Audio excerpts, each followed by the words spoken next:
Assalamualaikum warahmatullahi wabarakatuh. Perkenalkan, saya Rizky Rahman dari Matematika NKC. Di sini saya akan menjelaskan tugas tentang analisis regresi. Ini data yang saya gunakan. Saya menggunakan aplikasi Minitab.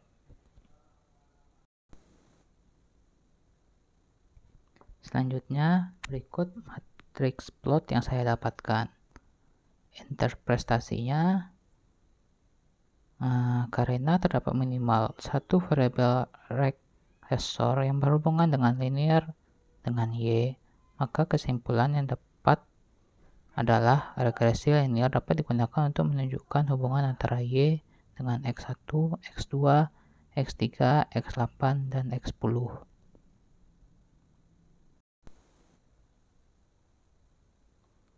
Berikut model regresinya.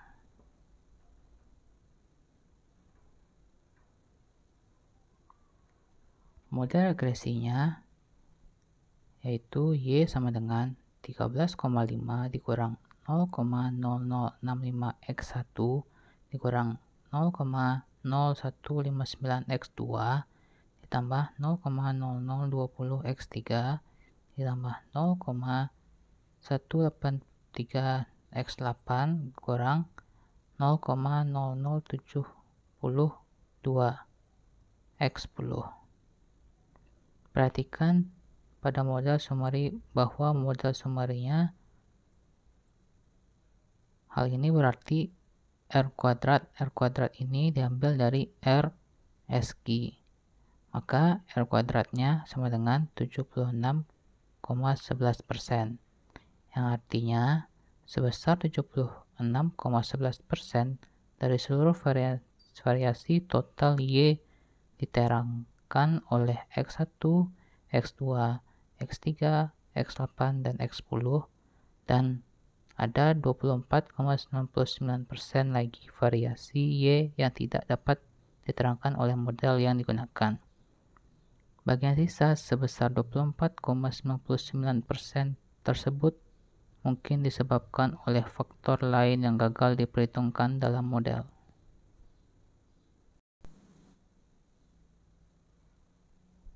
Berikutnya ada uji signifikasi model regresi.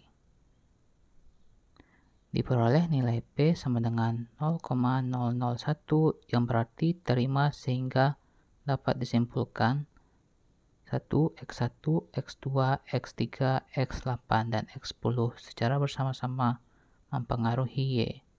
2. Terdapat suatu hubungan linear antara respon Y dengan sembarang variabel regressor X1, X2, X3, X8, dan X10. Ketiga, model layak digunakan.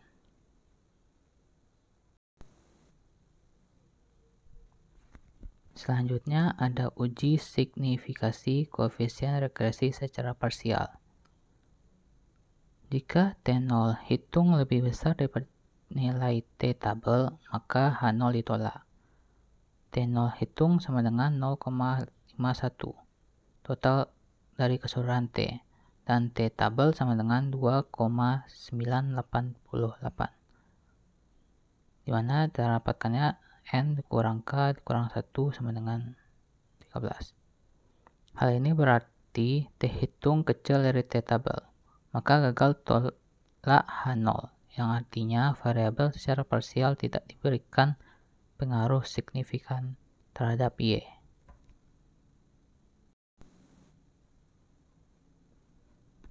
Selanjutnya ada uji asumsi klasik. Yang pertama ada kelinearan. Sisaan terlihat tersebar secara acak dan tidak memiliki pola khusus, maka model dapat dikatakan linear. Hal ini berarti asumsi kelinearan terpenuhi. Yang kedua, E dalam kurung epsilon I sama dengan 0.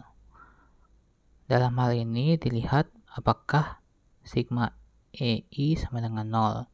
Berdasarkan hasil perhitungan diperoleh sigma EI sama dengan negatif 0,00000. Hal ini berarti asumsi E epsilon I sama dengan 0 terpenuhi. Yang ketiga, kesamaan variansi, yaitu var epsilon I sama dengan var YI. Sisaan terlihat tersebar secara acak dan tidak memiliki pola khusus, maka model dapat dikatakan linear. Hal ini berarti asumsi kesamaan variansi terpenuhi. Yang keempat, kenormalan galat, yaitu epsilon I dimana N 0, delta 2. Dalam hal ini delta sama dengan 0,05. Hasil uji diperoleh P sama dengan 0,666. Karena P besar dari 0,05 maka terima H0. Hal ini berarti galat berdistribusi normal. Yang kelima, galat tidak berkorelasi, yaitu COV dari epsilon I, epsilon J sama dengan 0. Rentangan nilai statistik data D Durbin-Waston adalah 0, D besar dari 0, kecil dari 4. 1. Menurut nilai D statistik dekat ke 0, maka diindikasikan ada autokoreksi positif.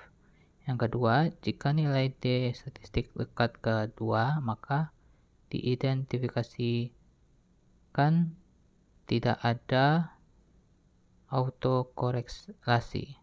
Jika nilai D statistik dekat ke 4, maka diindikasikan ada autokorelasi negatif. Karena D statistik dekat kedua, maka hal ini berarti asumsi galat tidak berkorelasi terpenuhi. Apakah transformasi diperlukan? Berdasarkan asumsi berikut, kelinearan terpenuhi, kesamaan variansi terpenuhi, galat berdistribusi normal terpenuhi, galat tidak berkorelasi terpenuhi. Hal ini berarti tidak diperlukan transformasi data. Selanjutnya, pembentukan model terbaik. Di sini saya menggunakan stepwise. Hasil output yang diperlihatkan bahwa data mengalami 4 kali step dalam proses pengeluaran data, di mana jika P value lebih besar dari atau 0,15 maka nilai secara otomatis mengeluarkan data tersebut. Pada hasil output data, P value yang bernilai lebih kecil dari itu adalah X2 dan X8. Sehingga persamaan regresi diperoleh Y sama dengan 35,52 ditambah 0,004363 X10 dan R kuadratnya sama dengan 69,92%. Sekian yang dapat saya sampaikan. Mohon maaf atas banyak salah kata. Assalamualaikum warahmatullahi wabarakatuh.